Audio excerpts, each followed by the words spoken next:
අපි මේ වීඩියෝ එකකින් බලමු විද්‍යාව 7 ශ්‍රේණිය MCQ ප්‍රශ්න 20ක්. අපි යමු පළවෙනි ප්‍රශ්නෙට. ශාකයක ප්‍රධාන කොටස් හඳුනා ගැනීම සඳහා වියලා තෙරපා ක්ෂේත්‍ර පොතේ එළවීමට වඩා සුදුසු ශාකය තෝරන්න. එතකොට අපි දන්නවා මේ පොඩි කාලේ දාලා තිනවා ටිකක් ලොකු පොතක් අස්සේ පොඩි තනකොළ ගස් මල් වර්ග එහෙම දාලා තිබ්බහම ඒ ටික ගානට වේලිලා පොත කලවන්න පුළුවන් විදියට හැදෙනවා. දැන් ඒක තමයි මේ අහලා තියෙන ක්ෂේත්‍ර පොතේ අලවන්න පුළුවන් ශාකය මොකක්ද කියලා. එතකොට ඒ විදිහට පොතක් අස්සේ දාලා තියන්න පුළුවන්. මෙතනින් දාලා තියලා පොතක අහපව අලවන්නත් පුළුවන්. තියෙන ශාක වලින් පොඩිම ශාකෙ වෙන්න ඕනි. ලොකු ශාක උනොත් බෑනේ. අපි දැන් බලමු උත්තර. අඹ ශාකය. අඹ ශාකය ගොඩක්ම ලොකුයි. පොත කලවන්න බෑ අඹ බැලයක්වත්. ගොඩක්ම ලොකු. ඒක හින්දා ඒක ගන්න බෑ. කුප්පමේනිය ශාකය. දැන් කුප්පමේනිය නම් ටිකක් පොඩි. මෙතන තියෙන වෙන සාපේක්ෂව පොඩිම එක තමයි කුප්පමේනිය. එතකොට අපිට කුප්පමේනිය පැලයක් පොතක් අස්සේ දාලා ඒ විදිහට ක්ෂේත්‍ර පොතේ අලවන්න පුළුවන්. එතකොට අපිට ගන්න පුළුවන් කුප්පමේනිය ශාකය. අපි යමු ඊළඟ ප්‍රශ්නෙට. දකුණු පසින් ඇති රූපයේ දැක්වෙන ශාකයේ පැවතිය නොහැකි ලක්ෂණය කුමක් විය හැකිද? එතකොට මෙන්න මේ පොඩි රූප සටහන ගැන තමයි මේ අහන්නේ. එතකොට මේක අපිට බැලමට කියන්න පුළුවන් මේක DBG පත්‍රී ශාකයක් කියලා. මොකද මුදුන් මුලක් තියෙනවා. කඳ අතු වලට බෙදලා තියෙනවා. ඒ වගේ ලක්ෂණ තියෙන හින්දා. එතකොට බලමු මේකේ. පළවෙනියටම තියෙනවා නොහැකි එකනේ අහන්නේ. මුදුන් මුලක් පැවතීම. මුදුන් මුලක් තියෙනවා. එතකොට ඒක ගන්න බෑ. කඳ අතු වලට බෙදීම. මොකද DBG පත්‍රී ශාක වල කඳ අතු වලට බෙදෙනවා. හින්දා ඒක ගන්නත් බෑ. බීජයේ පියලි දෙකක් තිබීම. එතකොට මේකේ හැදෙන බීජවල පියලි දෙකක් විදියට තියෙනවා. එතකොට ඒකත් වෙන්න පුළුවන්. මොකද DBG පත්‍රයේ ශාකවල පියලි දෙකක් තියෙනවා. එතකොට පත්‍රවල සමාන්තර නාට්‍ය වින්‍යාසයක් තිබීම. එතකොට මේකේ පත්‍රවල සමාන්තර නාට්‍ය වින්‍යාසයක් නැහැ. එතකොට සමාන්තර නාට්‍ය වින්‍යාසයක් මේ වගේ තියෙන්නේ ඒක බීජී පත්‍රයේ ශාකවල. එතකොට අපිට උදාහරණ වල ගොයන් ඔය තනකොළ ඒ වගේ ඒක බීජී පත්‍රී ශාකවල තමයි මෙහෙම සමාන්තර නාට්‍ය වින්‍යාසයක් තියෙන්නේ. මේකේ තියෙන්නේ ජාලබ නාට්‍ය වින්‍යාසයක්. ඒකින්ද අපිට මෙතන තියෙන ලක්ෂණයක් විදියට ගන්න බැරි පත්‍රවල සමාන්තර නාට්‍ය වින්‍යාසයක් තිබීම. ඊට පස්සේ අපි යනවා ඊළඟ ප්‍රශ්නෙට. චලනය මගින් විද්‍යුතය නිපදවන විද්‍යුත් ප්‍රභවය පහත සඳහන් පිළිතුරු අතරින් කුමක්ද? එතකොට අහන්නේ චලනය මගින් විදුලිය නිපදවන. එතකොට අපි බලමු සූර්ය කෝෂය. සූර්ය කෝෂය එතකොට අපි දැන් දැකලා තියෙනවා වහලවල එහෙම හයි කරලා තියෙන්නේ. එතකොට ඒක කිසිම සෙලවීමක් වෙන්නේ නැහැ. කිසිම චලනයක් මගින් නෙමෙයි විද්‍යුතය නිපදවන්නේ. සූර්ය තාපය සූර්ය ශක්තිය මගින් තමයි විදුලිය නිපද වෙන්නේ. එතකොට අපිට සූර්ය කෝෂය ගන්න බෑ. ඊපස්සේ වියලි කෝෂ. වියලි කෝෂය කියලා කියන්නේ මේ වගේ අපි ටෝච් වලට එහෙම දාන බැටරි. එතකොට මේ බැටරි වල චලනයක් සිද්ධ වෙන්නේ නැහැ. ඒක ඇතුළේ තියෙන රසායනික ක්‍රියාවලියකින් තමයි විදුලිය නිපදවන්නේ. එතකොට අපිට වියලි කෝෂ ගන්නත් බෑ.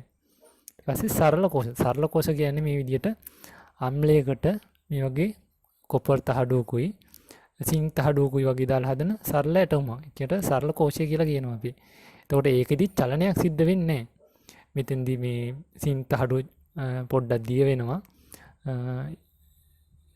ඒත් කිසිම චලනයකින් නෙමෙයි මෙතන රසායනික ක්‍රියාවලියකින් තමයි විදුලිය නිපද වෙන්නේ. එතකොට අපිට සරල කෝෂය ගන්නත් බෑ. ඊට පස්සේ බයිසිකලේ ඩයිනමෝ. එතකොට අපි දන්නවා ඩයිනමෝයේ බයිසිකලේ රෝදක කැරකෙනකොට මේකේ තියෙන මේ ස්ථිර චුම්බකයක් කැරකිලා එතකොට තමයි මේකේ විදුලිය නිෂ්පාදනය වෙන්නේ. එතකොට මේක චලනයක් මගින් තමයි විදුලිය නිපදවන්නේ මේ ඩයිනමෝව. එතකොට බයිසිකල් ඩයිනමෝව තමයි උත්තරේට එන්නේ. අපි යමු ඊළඟ ප්‍රශ්නෙට. ප්‍රත්‍යාවර්ත විදුලි ධාරාවක් භාවිතා කර ක්‍රියාත්මක වන උපකරණය කුමක්ද? එතකොට දිනවා බිත්ති ඔරලෝසුව. බිත්ති ඔරලෝසුව ගත්තාම ඒකේ තියෙන්නේ වියලි කෝෂ. එතකොට ඒ කියන්නේ බැටරි. බැටරි වලින් සාමාන්‍යයෙන් බැටරි වලින් නිපදවන කරන්ට් එකේ තියෙන්නේ සරල ධාරාවක්. ප්‍රත්‍යාවර්ත ධාරාවක් නෙමෙයි. මේ විදිහට සරල රේඛීයව තමයි ධාරාව යන්නේ කාලයත් එක්ක. එතකොට සරල ධාරාවක් තියෙන්නේ බැටරි වල. එතකොට සෙල්ලම් මෝටර රථයේ ක්‍රියාත්මක වෙන්නේ බැටරියකින්. එතකොට ඒකේ තියෙන්නේ සරල ධාරාව. ජංගම දුරකථන වල බැටරිය තියෙන්නේ සරල ධාරාවක්. එතකොට අපිට උත්තරේ ඉදිරි ගන්න පුළුවන් පාපැදියක ලාම්පුව ප්‍රධාන ලාම්පුව. එතකොට පාපැදී මේ බල්බ් එක පත්තු වෙන්නේ මේ ඩයිනමෝ වෙන්නේ. එතකොට ඩයිනමෝෙන් තමයි මේ වගේ ප්‍රත්‍යාවර්ත ධාරාවක් චලනය නිසා නිෂ්පාදනය වෙන්නේ. එතකොට අපිට පාපැදියක ප්‍රධාන ලාම්පුව තමයි උත්තරේ ඉදිරි ගන්න පුළුවන් වෙන්නේ. අපි යමු ඊළඟ ප්‍රශ්නෙට. අම්ල භස්ම සමග වෙනස් වර්ණ ලබා දෙන ද්‍රව්‍ය හඳුන්වන්නේ. එතකොට අපි දන්නවා අම්ල භස්මත් එක්ක වෙනස් වර්ණ ලබා දෙන්න අපි ගන්නවා ලිට්මස් කඩදාසි. රතු පාට ලිට්මස් කියලා තියෙනවා. නිල් පාට ලිට්මස් කියලා තියෙනවා. තව pH කඩදාසි කියලා තියෙනවා. ඒවා අම්ල භස්ම එක්ක ප්‍රතික්‍රියා කරාම පාට වෙනස් වෙනවා. එතකොට ඒවට අපි කියන්නේ දර්ශක කියලා. දර්ශකයක් විදිහට තමයි අපි භාවිතා කරන්නේ. එතකොට මෙතන තියෙන පිනොප්තලින්, මේ තියෙන පිනොප්තලින් ද්‍රාවණයක්. ඒකත් අපි දර්ශකයක් විදිහට තමයි මේ සියලුම දේ දර්ශක විදිහට තමයි අපි භාවිතා කරන්නේ. එතකොට අපිට මෙතන ගන්න පුළුවන් දර්ශකයක් ලෙස කියලා. ඊට පස්සේ අපි යමු ඊළඟ ප්‍රශ්නෙට. මෙම ශාකයේ අතු වලින් හටගෙන පහළට වර්ධනය වී ඇති මුල් වලින් ඉටුවන කාර්යය කුමක්ද? එතකොට අපිට මේක දැක්කහම කියන්න පුළුවන් මේ තියෙන නුග ගහක් කියලා. එතකොට නුග ගහේ මේ තියෙන මුල් වලින් මේ අතු වලට ආධාරකයක් තමයි මේක දීලා තියෙන්නේ. අතු කැඩෙන්නේ නැති වෙන්න අතු වලට ආධාරකයක් තමයි මේකේ දීලා තියෙන්නේ. අපි බලමු උත්තර. කඳට ආධාරකයක් ලෙස. කඳට නෙමෙයි මේක ආධාරකයක් වෙලා තියෙන අතු වලට. එතකොට දෙවෙනි එකේ තියෙන අතු වලට ආධාරකයක් ලෙස කියලා. එතකොට අතු වලට ආධාරකයක් විදිහට තමයි අපිට මේ වගේ නුග ගහක මේ විදිහට තියෙන මුල් වලින් ඉටුවන කාර්යය වෙන්නේ. එතකොට මේ මුල් වර්ගයට අපි කියනවා කරු මුල් කියලා. එතකොට අතු වලට ආධාරකයක් විදිහට තියෙන කරු මුල් අපිට උත්තරේ විදිහට ගන්න පුළුවන් අතු වලට ආධාරකයක් ලෙස කියලා. හරි. ඊළඟට අපි කුඩා විදුලි පන්දම් බල්බයක්. ඒ කියන්නේ ඔය ටෝච් එකේ තියෙන ಜಾති බල්බ් එක. සවිකල සරල කෝෂයක්. සම්බන්ධ සත්‍ය ප්‍රකාශය වන්නේ. එතකොට මෙතන ටෝච් බල්බ් එකක් හයි කරපු සරල කෝෂයක් මේ තියෙන්නේ. තඹ තහඩුවකුයි සිං තහඩුවකුයි අරගෙන සකස් කරපු. මැද්දට අම්ලිකුත් දාලා තියෙන අම්ලයක පෙඟ වූ කඩදාසි කෑල්ල. එතකොට මේකින් සත්‍ය ප්‍රකාශනය යන්නේ ඍණ අග්‍ර ලෙස තඹ තහඩුව ක්‍රියාත්මක වේ. ඊපස්සේ බලමු දෙක. බල්බේ නිවි නිවි දැල්වෙමින් පවතී. එතකොට බල්බ් එක නිවි නිවි දැල්වෙන්නේ නැහැ මෙතෙන්දී. ඒක අපි කොහොමදවත් ගන්න බෑ. සල්ෆියුරික් අම්ලය ක්‍රමයෙන් රතු පාටට හැරේ. එතන රතු පාටට හැරෙන්නේ නැහැ සල්ෆියුරික් අම්ලේ මෙතෙන්ට බල්බ් එකක් හයි කරා කියලා. එතකොට සිංක් තහඩුව දිය වේ. මෙතන සිංක් තහඩුව දිය වෙලා තමයි මෙතන මේ විදුලිය නිෂ්පාදනය වෙන්නේ. සිංක් තහඩුව මෙතන තියෙන රසායනික ක්‍රියාවලියෙන් සිංක් තහඩුව දිය වෙමින් තමයි මෙතන විදුලිය නිපද වෙන්නේ. එතකොට අපිට සිංක් තහඩුව දිය වේ කියන එක තමයි උත්තරේ විදියට ගන්න පුළුවන්. අපි යමු ඊළඟ ප්‍රශ්නෙට. නිල් ලිට්මස් දැමූ විට සමාන වර්ණ වෙනස් වීමක් පෙන්වන ද්‍රව්‍යයක් පමණක් ඇති පිළිතුර තෝරන්න. එතකොට අපි දන්නවා නිල් ලිට්මස් අපි ගන්නේ අම්ල සහ බස්ම හඳුනා ගන්නවා. නිල් ලිට්මස් එකක් අම්ලයකට දැම්මහම ඒකේ පාට වෙනස් වෙනවා, රතු පාට වෙනවා. බස්මයකට දැම්මොත් පාට වෙනස් වීමක් වෙන්නේ නැහැ. ඒක නිල් පාටටම තියෙනවා. එතකොට එකම જાතිය වෙනස් වීමක් පෙන්වන්නේ කොයි උත්තරේද කියලා අහන්නේ. එතකොට ජලය උදාසීනයි. සාමාන්‍යයෙන් අපි ආසුත ජලය එහෙම උදාසීනයි. ආම්ලික සහ බාෂ්මිකතාවයක් නැහැ. ඊට පස්සේ හයිඩ්‍රොක්ලෝරික් අම්ලය. හයිඩ්‍රොක්ලෝරික් කියන්නේ අම්ලයක්. අපේ ආමාශයේ හිම තියෙන්නේ හයිඩ්‍රොක්ලෝරික් අම්ලය. එතකොට මෙතෙන්දී මේක අම්ලයක්, දෙහිඋසත් අම්ලයක්. ඒනවාට මෙතන ජලයේ තියෙන හින්දා මේක ගන්න බෑ. මේක නිල් ලිට්මස් රතු පාට වෙන්නේ නැහැ ජලයට දැම්මයි කියලා. ඒ හින්දා අපිට පළවෙනි එක උත්තරයක් විදිහට ගන්න බෑ. මේ දෙකට නම් රතු පාට වෙනවා. ඊට පස්සේ දෙවෙනි උත්තරේ බලමු. දෙහියුෂ. දෙහියුසත් හොඳ අම්ලයක්. දුබල අම්ලයක්. එතකොට දෙහියුෂ ඇඹුල් රහයි අම්ලයක් විදියට අපිට ගන්න පුළුවන්. විනාකිරි. එතකොට විනාකිරිත් අම්ලයක්. මේ දෙකටම නිල් ලිට්මස් දැම්මොත් ලිට්මස් එක රතු පාට වෙනවා. ඊට පස්සේ තක්කලියුෂ. තක්කලියුෂ කියන්නේත් අම්ලයක්. ඒකෙත් පොඩි ඇඹුල් රහක් තියෙනවා. ඒ කියන්නේ නිල් ලිට්මස් දැම්මොත් රතු පාට වෙනවා තක්කලියුෂ වලට. එතකොට අපිට මේ තුනටම නිල් ලිට්මස් දැම්මොත් රතු පාට වෙන හින්දා අපිට මේක ගන්න පුළුවන් උත්තරේ විදියට. අපි බලමු අනික් උත්තර මොකද වෙන්නේ කියලා. මේකේ තියෙනවා හයිඩ්‍රොක්ලෝරික් අම්ලය. එතකොට ඒක අම්ලයක්. ඒකින්ද නිල් ලිට්මස් එක රතු පාට වෙනවා. සබන්දියර. සබන්දියර කියන්නේ භාෂ්මිකයි. එතකොට නිල් ලිට්මස් රතු පාට වෙන්නේ නැහැ. ශල්‍ය ස්පීර්තු. එතකොට ශල්‍ය ස්පීර්තු කියන්නේ මධ්‍යසාරයක්. එතකොට මධ්‍යසාර කියන්නේ උදාසීන ද්‍රව්‍ය මේවැදී කිසි වෙනසක් වෙන්නේ නැහැ. එතකොට මේ උත්තරේ ගන්නත් බැහැනේ අපිට. මේ දෙවෙනි එකෙත් තියෙනවා සබන්දියර කිව්වා වගේ එක භාෂ්මයක්. මේ උත්තරේ තියෙන අපිට එතකොට හරි උත්තරේ ඉදිරිය ගන්න පුළුවන් දෙහියුෂ විනාකිරි තක්කලියුෂ තියෙන මේ තුනටම නිල් ලිට්මස් දැම්මොත් රතු පාට වෙනවා. මේ උත්තරේ තමයි එන්නේ. අපි යමු ඊළඟ ප්‍රශ්නෙට. භස්ම ද්‍රාවණයකට පිනොප්තලීන් බිඳුවක් දැමූ විට සිදුවන වර්ණ විපර්යාසය වනුයේ. එතකොට පිනොප්තලීන් කියලා කුඩු జాතියක් තමයි තියෙන්නේ. එතකොට ඒ කුඩු జాතිය අපි ද්‍රාවණයක් විදිහට වතුර දිය කරලා හදා ගන්නවා. ඒක අවර්ණ ද්‍රාවණයක් මේ වගේ. ජලය වගේ. ඊට පස්සේ ඒකෙන් බිඳුවක් තමයි භස්මයකට දැම්මොත් මොන පාටද වෙන්නේ කියලා අහන්නේ. එතකොට පිනොප්තලීන් ද්‍රාවණයෙන් භස්මයකට දැම්මහම රෝස පාට වෙනවා.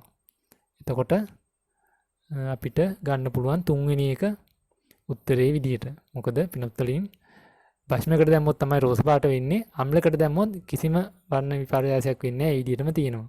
එතකොට උත්තරේ රෝස පාට වීම. ඊළඟ ප්‍රශ්නෙට යමු. විටමින් කනිජ ලවණ ඖෂධ වැනි දේ අපේ සිරුරේ අවශ්‍ය ස්ථානවලට පරිවහනය කරන්නේ රුධිරය මගිනි. මෙහිදී රුධිරයේ ඇති ජලය ක්‍රියා කරන්නේ. එතකොට විටමින් කනිජ ලවණ ඔක්කොම අපේ ඇඟේ එක එක ස්ථානවලට පරිවහනය කරන්නේ රුධිරයේ තියෙන ජලය මගින්. එතකොට මෙහිදී ජලය ක්‍රියා කරන්නේ මොකක් වගේද කියලා අහන්නේ. එතකොට ද්‍රාවකයක් ලෙස ද්‍රාවකයක් විදියට නෙමෙයි ජලය ක්‍රියා කරන්නේ. මොකද ද්‍රාවකයක් කියන්නේ ද්‍රාවකයක තමයි තියෙන මොනවා හරි ද්‍රව්‍යයක් දිය වෙන්නේ. එතකොට විටමින් කනිජ ලවණ ඖෂධ හැම දෙයක්ම ජලයේ දිය වෙන්නේ නැහැ. එතකොට අපි ගන්න මේ දේ වගේ දේවල් ජලයේ දිය වෙන්නේ නැහැ. එතකොට අපිට ඒක ද්‍රාවකයක් ලෙස කියලා ගන්න අමාරුයි. ඊට පස්සේ බලමු අනිත් උත්තර. සිසිලන කාරකයක් ලෙස. ඒක සිසිලන කාරකයක් විදියට නෙමෙයි රුධිරේ ජලයේ තියෙන පරිවාහණයට දායක වෙන්නේ නැහනේ. සිසිලන කාරකයක් අවශ්‍ය වෙන්නේ නැහනේ. එතකොට අපිට ඒක කොහොමත්ම ගන්න බෑ. ඊට පස්සේ මාධ්‍යයක් ලෙස. අන්න. එතකොට මේ තියෙන කනිජ ලවණ හැම ඖෂධ ගිනියන්න පුළුවන් මාධ්‍යයක් විදිහට තමයි මේක ක්‍රියා කරන්නේ. එතකොට මාධ්‍යයක් ලෙස තමයි රුධිරයේ තියෙන ජලය ක්‍රියා කරන්නේ. එතකොට අපිට උත්තරේ තුන විදිහට ගන්න පුළුවන්. අපි යමු ඊළඟ ප්‍රශ්නෙට. පියාඹා යන සංචරණ ක්‍රමය පදනම් කරගත් ශීරපායි සතෙකු විය හැකියි. මෙතන මේ නයන්න තියෙනවා. මෙතෙන් දෙනවා ශීරපායි කියලා. එතකොට අපි දන්නවා මේක ශිෂ්‍යත්ව ප්‍රශ්නයක් වගේ එකක් තමයි. වවුල තමයි පියාඹා යන්න පුළුවන් ශීරපායි සතා. එතකොට අපිට වවුල කියලා උත්තරයට ගන්න පුළුවන්. අපි යමු ඊළඟ ප්‍රශ්නෙට. වියලි කෝෂ දෙකකට ආලෝක විමෝචක ඩයෝඩ දෙකක් සවි කර ඇති අවස්ථාවක් පහත රූපයේ දැක්වේ. එතකොට වියලි කෝෂ දෙකක්. මේ කියන්නේ බැටරි කෑලි දෙකකට හයි කරලා තියෙන ආලෝක විමෝචක ඩයෝඩ. ඒ කියන්නේ ආලෝක විමෝචක ඩයෝඩ කියන්නේ මේ LED බල්බ් වලට නිවැරදි නිරීක්ෂණයේ සහිත වර්ණය තෝරන්න. එතකොට මේකෙදි නිවැරදි එක මොකක්ද කියලා අහන්නේ. එතකොට මේකෙදි ඩයෝඩ කියලා කියන්නේ විද්‍යුත් ධාරාව එක පැත්තකට විතර ගමන් කරන භාවිතා කරන පොඩි උපකරණයක්. එතකොට මේ LED බල්බ් එකත් අපි මේ නිකන් බල්බ් එකක් විදියට ආලෝකය ගන්න එකක් විදියට අපි භාවිතා කරාට මේක ඩයෝඩ් එකක්. ඒ කියන්නේ විදුලිය එක පැත්තකට විතරයි ගමන් කරන්නේ. අනිත් පැත්තට ගමන් කරන්නේ නැහැ.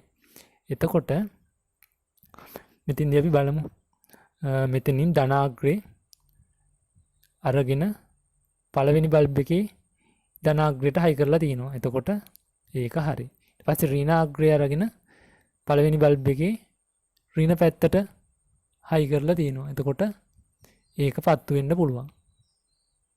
ඊට පස්සේ බලමු දෙවෙනි එකට.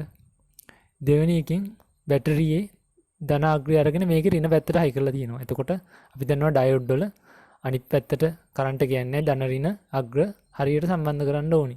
එතකොට මේකේ ඍණ පැත්තට හයි කරලා තියෙන්නේ. ඍණ පැත්තෙන් අරන් තමයි ධනාග්‍රේට හයි කරලා තියෙන්නේ. එතකොට මේ දෙවෙනි බල්බ් එක පත්තු වෙන්න විදියක් නැහැ. මොකද මේකේ අග්‍ර මාරු කරලා ඩයෝඩ් වල ඩයෝඩ් එක ක්‍රියාත්මක වෙන්නේ නැහැ.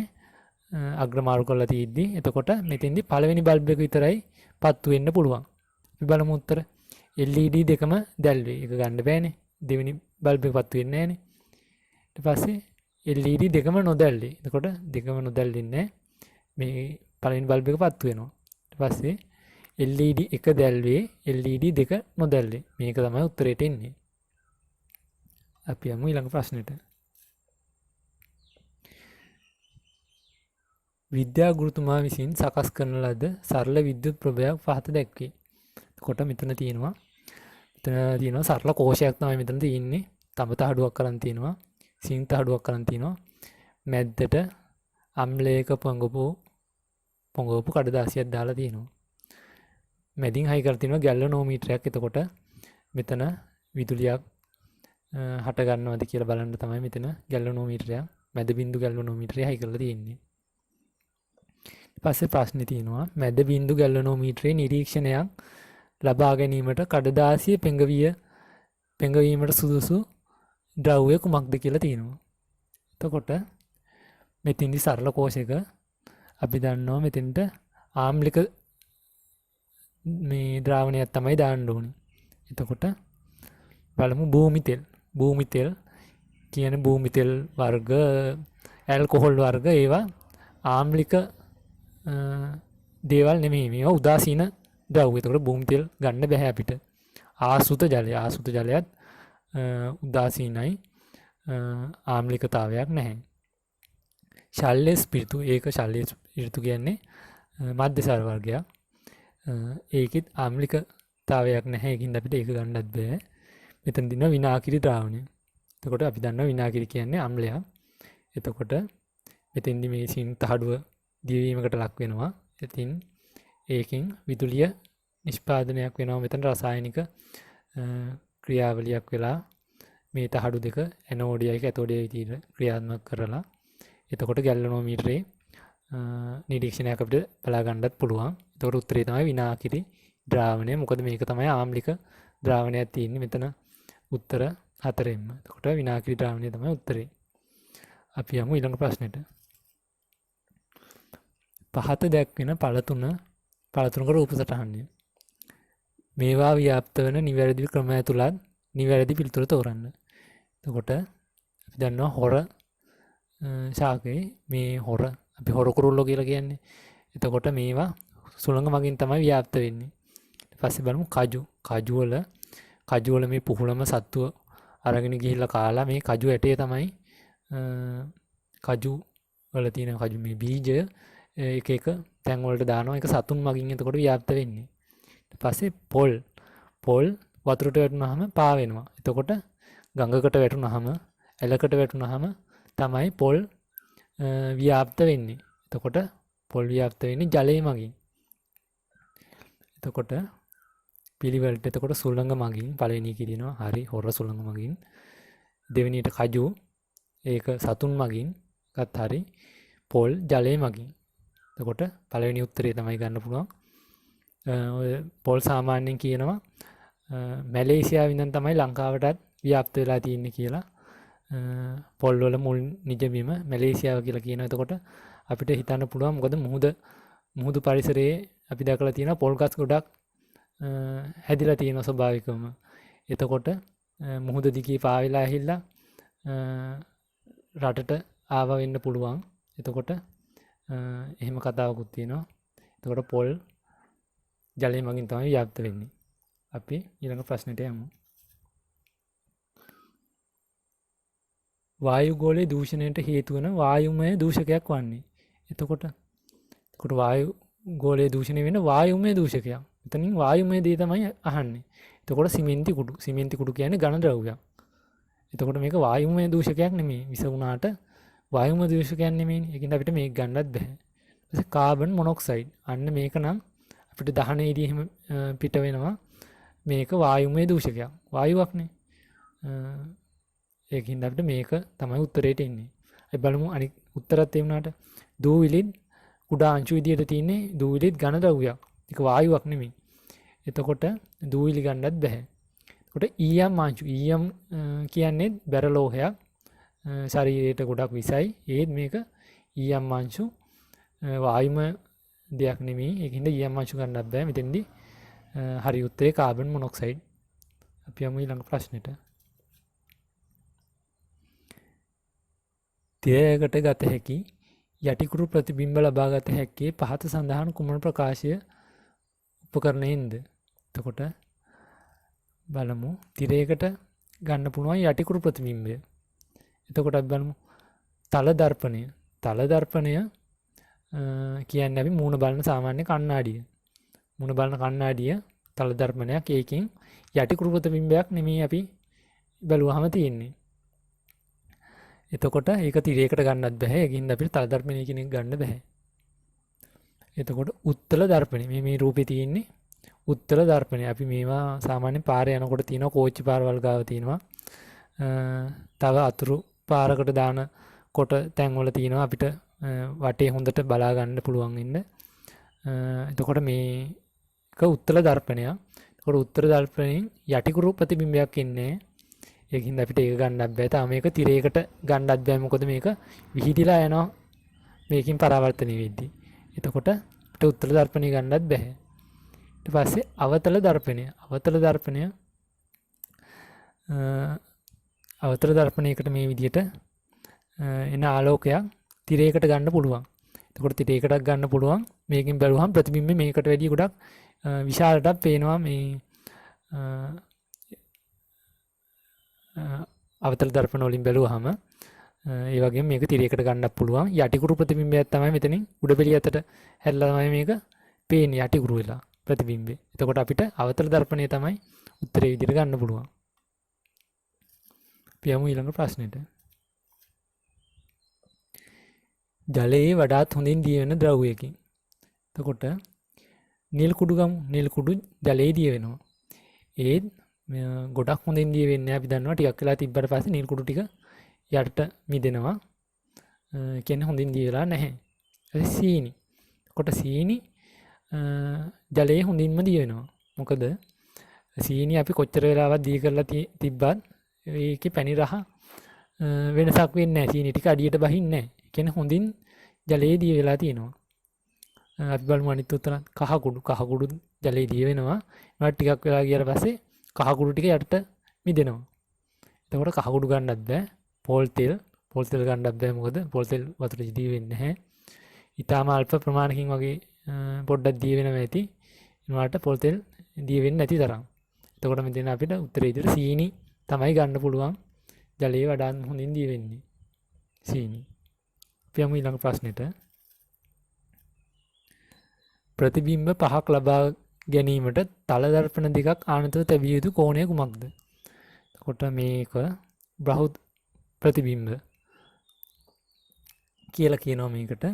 අපි දැකලා තියෙනවා ඔය පළතුරු විකුණන්න දාලා තියෙන කඩවල එහෙම නිකන් පළතුරු ගොඩාක් තියෙනවා වගේ පෙන්වන්න ප්‍රතිබිම්බ වැඩියෙන් හදන්න මේක පාවිච්චි කරලා තියෙනවා. එතකොට මේක අහන්නේ ප්‍රතිබිම්බ පහක් ලබා ගැනීමට. එතකොට අපි මේ රූපේ බලමු මේ කහ පාට තියෙන එකේ. එතකොට මෙතන ඊතලයක් තියෙනවා. මේ ඊතලයේ තමයි ඇත්ත එක. මේක ප්‍රතිබිම්බයක් නෙමෙයි. මේක ඇත්ත වස්තුව. එතකොට මේ ප්‍රතිබිම්බ තමයි මේ කණ්ණාඩියෙන් පෙන්වන්නේ. එතකොට ප්‍රතිබිම්බ තුනක් තියෙනවා. එතකොට අපිට සාමාන්‍යයෙන් හිතන්න පුළුවන් මේක අංශක 90කට තියලා තමයි මේ විදිහට ප්‍රතිබිම්බ තුනක් තියෙන්නේ කියලා. අපි ඒක හදන්නේ කොහොමද කියලා බලමු. මෙතන මම දෙකක් හදලා තිනවා. අපි ඉස්සෙල්ලාම අංශක 90ට ආනත කරලා තිබ්බොත් කොහොමද දෙන්නේ කියලා බලමු. අපි දන්නවා මේ වෘත්තයක් වටා තියෙනවා අංශක 360ක්. එතකොට මේ වටේටම අංශක 360ක් තියෙන හින්දා අපි 360න් ආනත කරපු කෝණය තියෙනවානේ. මේ කණ්ණාඩි ටික තියලා තියෙන කෝණය. එතකොට ඒ 90න් ආනත කරපු කෝණයෙන් බෙදනවා. එතකොට අපිට එනවා 4යි කියලා 360 90න් බෙදලා. ඊට පස්සේ ඒකින් එකක් අඩු කරනවා. ඒ එකක් අඩු කරන්නේ මොකද මේ ආනත කරපු ඇත්ත වස්තුව පිහිටලා තියෙන්නේ ඒ කෝණය නිසා. එතකොට ඒක ප්‍රතිබිම්බයක් විදියට ගන්න බෑනේ. ඒකින් අපි එකක් අඩු කරනවා. එතකොට අපිට ප්‍රතිබිම්බ 3ක් කියලා එනවා. අංශක 90 වල තිබ්බොත්. හරි. ඒ විදියට අපි බලමු පළවෙනි එකේ අංශක 45 කියලා තියෙනවා. එතකොට 45 අපි 360න් 45 බෙදුවාම අපිට එනවා 8ක්. එතකොට 8න් එකක් අඩු කරාම 7යි. එතකොට ප්‍රතිබිම්බ 7ක් හැදෙනවා මේ විදියට අංශක 45කින් තිබ්බොත්. එතකොට අපිට 45 ගන්න බෑ. ඊපස්සේ බලමු 60. මම ඒ ගාන හදලා තියෙනවා. 360 60න් බෙදනවා. එතකොට 6යි කියලා එනවා. එකක් අඩු කරනවා. එතකොට 5යි. එතකොට ප්‍රතිබිම්බ 5ක් හැදෙන්නේ අංශක 60ක් ආනත කරලා මේ කණ්ණාඩි දෙක තිබ්බොත් තමයි. එතකොට උත්තරයට අපිට ගන්න පුළුවන් අංශක 60. අපි යමු ඊළඟ ප්‍රශ්නෙට. වයින් කිරීම මගින් සෙල්ලම් කාර්යයක ගබඩා වයින් කිරීම මගින් ක්‍රියා කරන සෙල්ලම් කාර්යයක ගබඩා වී ඇති ශක්තිය ආකාරය කුමක්ද කියලා අහනවා. එතකොට අපි ඔය පොඩි කාලේ මේ කාර් එහෙම වයින් කරන කාර් කඩලා බලලා දිනවා. ඇතුලේ මේ විදියට දිනවා දුන්නක්. එතකොට මේ දුන්නේ තමයි ශක්තිය ගබඩා වෙන්නේ අපි මේක වයින් කරනකොට. ඒක අපි තියලා රෝද ටික පිටිපස්සට අදිනවනේ. කැරකෙන්න. එතකොට මේක තමයි ශක්තිය ගබඩා වෙන්නේ මේ තහඩු පටිය. මේ දුන්න ඇතුළේ තමයි ශක්තිය ගබඩා වෙන්නේ. එතකොට බලමු අපි උත්තර. රසායනික ශක්තිය. එතකොට මෙතන රසායනික ප්‍රතික්‍රියාව සිද්ධ වෙන්නේ නැහනේ. මේක වයින් කරද්දි. ඒකින්ද අපිට ඒක ගන්න බෑ. චාලක ශක්තිය. අන්න චාලක ශක්තිය කියන එක දීලා තියෙනවා. ඔයගොල්ලෝ දැකලා ඇති සමහර සෙල්ලම්කාර තියෙනවා. අපි එක දිගට ඒකේ රෝද ටික කරකවල බිම නිකන් අතුල්ලලා රෝද ටික කැරකුවාම තිබ්බහම ඒක යනවා. එතකොට තියෙන්නේ මෙතන මේ දුන්නක් නෙමෙයි. මෙතන තියෙන්නේ ටිකක් යකඩ වගේ දෙයකින් හදපු බර රෝදයක් තියෙන්නේ. ෆ්ලයි වීල් එකක් විදිහට ඒක වැඩ කරනවා. එතකොට ඒකේ චාලක ශක්තියෙන් තමයි ඒක දුවන්නේ. දැන් ඒකේ අහලා තියෙන වයින් කරන කාර් එකක් ගැන. එතකොට අපිට ඒ කාර් වර්ගයේ සෙල්ලම් කාර් જાතිය අරන් හරියන්නේ නැහැ. මෙතන වයින් කරන කාර් එක තමයි ගන්න ඕනේ. එතකොට චාලක ශක්තිය ගන්නත් බෑ. එතකොට විභව ශක්තිය. එතකොට අපි දන්නවා ඇදිච්ච තන්තුවක, ඒ කියන්නේ රබර් පටියක් වගේ එකක මේ වගේ දුන්නක ගබඩා වෙන්නේ විභව ශක්තිය විදියට. එතකොට උත්තරේ තමයි විභව ශක්තිය. මේක වයින් කරද්දී විභව ශක්තිය විදියට තමයි මේකේ ගබඩා වෙන්නේ. එතකොට උත්තරේ තමයි විභව ශක්තිය. අපි යමු ඊළඟ ප්‍රශ්නෙට. තියෙනවා රසායනික ශක්තිය, තාප ශක්තිය කියලා. එතකොට ඉහත ශක්ති පරිණාමණය හා හොඳින් ගැලපෙන්නේ. එතකොට රසායනික ශක්තියෙන් තාප ශක්තිය නිපදවන එකට මේ වඩාත්ම හොඳින් ගැලපෙන්නේ කොහොමද කියලා අහන්නේ. දහණය වෙන ඉටිපන්දමයි. හරි. එතකොට ඉටිපන්දමේ තියෙන මේ රසායනික ද්‍රව්‍ය තාප ශක්තිය විදිහට පරිවර්තනය වෙනවා ඔක්සිජන් එක්ක ප්‍රතික්‍රියා කරලා. ඒකට තමයි අපි දහණය කියලා කියන්නේ. එතකොට රසායනික ශක්තිය තාප ශක්තිය බවට පරිවර්තනය කරනවා දහණය මගින්. එතකොට අපි බලමු අනිත් උත්තර කොහොමද කියලා. දැල්වන ලද විදුලි පන්දම කියන්නේ අපි කියන ටෝච් එක. එතකොට විදුලි පන්දමෙන් විදුලිය බල්බ් එක දැල්වෙන්නේ විද්‍යුත් ශක්තිය මගින්. කියන්නේ බියලි කෝෂවල තියෙන ශක්තිය මගින්. එතකොට රසායනික ශක්තියක් නෙමෙයි. එතන විද්‍යුත් ශක්තියක් තමයි එතෙන්දී තියෙන්නේ. එතකොට රත් කළ විදුලි ස්ත්‍රිකයේ විදුලි ස්ත්‍රිකයේ ඉන්නේ විද්‍යුත් ශක්තියෙන් තමයි තාප ශක්තිය නිපදවන්නේ. ඊළඟට තියෙනවා බයිසිකල් ඩයිනමෝ. ඒකේ චාලක ශක්තියෙන් තමයි විද්‍යුත් ශක්තිය නිපදවන්නේ. එතකොට අපිට මේ තුනම ගන්න බෑ. 19 වෙනි ඉටිපන්දම තමයි ගන්න වෙන්නේ. මෙතන දෙවෙනි උත්තරේදී විදුලි පන්දමේ කියන්නේ ටෝච් එකේ වියලි කෝෂ ඇතුලේ රසායනික ශක්තියකින් තමයි විදුලි ශක්තිය නිපදවන්නේ. ඒ වුණාට එතකොට ඒකෙදී එන්නේ ශක්ති පරිණාමයේ රසායනික ශක්තිය, විද්‍යුත් ශක්තිය, ආලෝක ශක්තිය ඒකෙන් තාපෙ නිපදවෙනවා. ඒ විදිහට එන්නේ. ඒකින්ද අපිට වියලි කෝෂ තිබ්බයි කියලා මේක ගන්න බෑ. එතකොට ඒකේ ශක්ති පරිණාමණය වෙනස් වෙනවා. අපිට මේකට වඩාත්ම හොඳ එක තමයි දහනය වෙන ඉටිපන්දම. මොකද මේ ඉටි ටික දහනය වෙන්නේ රසායනික ප්‍රතික්‍රියාවක් ඔක්සිජන් එක්ක තියෙන. එතකොට අපිට දහනය වෙන ඉටිපන්දම හොඳම උත්තරේ විදිහට ගන්න පුළුවන්.